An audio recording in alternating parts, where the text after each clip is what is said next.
O ponto-chave desse trabalho, claro que é a proteína que nós estudamos, que é um fator de transcrição. Mas o ponto anterior é essa molécula sinalizadora, é o C de GMP, é o GMP dimérico cíclico. É uma molécula-chave, um sinalizador intracelular, a gente pode falar que é um segundo mensageiro, né, que controla basicamente o comportamento bacteriano. E não só a formação de biofilme, controla a progressão celular, controla, de certa forma, a adaptação, né, na hora de formação de biofilme, controla a virulência bacteriana. Quando você tem altos níveis de CDGMP na bactéria, a bactéria tende a formar o biofilme e quando esses níveis descem, ela volta a ficar mais móvel com a formação do flagelo. E esses níveis que flutuam do CDGMP, o que fazem dentro da bactéria? Então, na verdade, o CDGMP agora vai atuar nos alvos moleculares. Ele pode atuar em proteínas, basicamente proteínas ou RNAs. E essas proteínas são de várias famílias. Elas podem alterar a transcrição gênica, que é o caso da Fliquil, elas podem alterar a atividade enzimática de várias outras proteínas, enfim, vai atuar de várias formas diferentes. Se você olhar para a molécula do CDGMP, ela é baseada em nucleotídeo.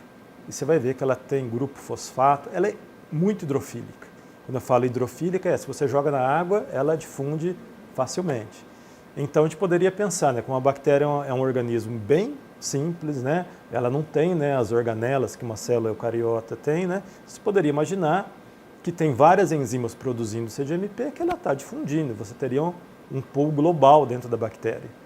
Mas o que os experimentos mostram que não é isso que ocorre. Ou vamos dizer assim, pode ter pool global, mas o que a maioria das pessoas está vendo agora é que você tem focos dentro da bactéria. Então você teria pools locais. E isso estaria agora relacionado com a fronteira do que a gente está tentando descobrir. Como que esses pools locais eles estão controlando um fenótipo geral, que seria, por exemplo, a transição livre-nadante para biofilme. A Fliquil é um fator de transcrição, né? E fator de transcrição, basicamente, é uma proteína que se liga numa região específica do DNA, então a gente fala que tem um sítio de ligação, e uma vez que ela se liga nessa região, ela promove a transcrição de um gene, que é o quê? Você vai ter o produto daquele gene. Ou ela pode fazer o contrário, ela impede a transcrição desse gene. Você pode ter uma regulação positiva ou negativa.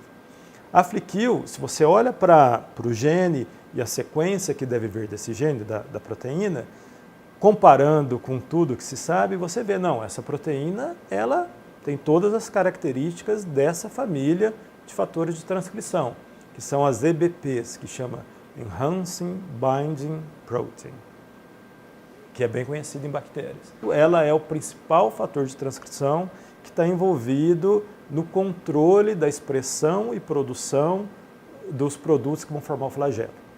Por isso que ela entrou como Fliquil. E depois do boom do CDGMP, descobriram um monte de enzimas que controlavam os níveis, mas não se sabia quase nenhum receptor.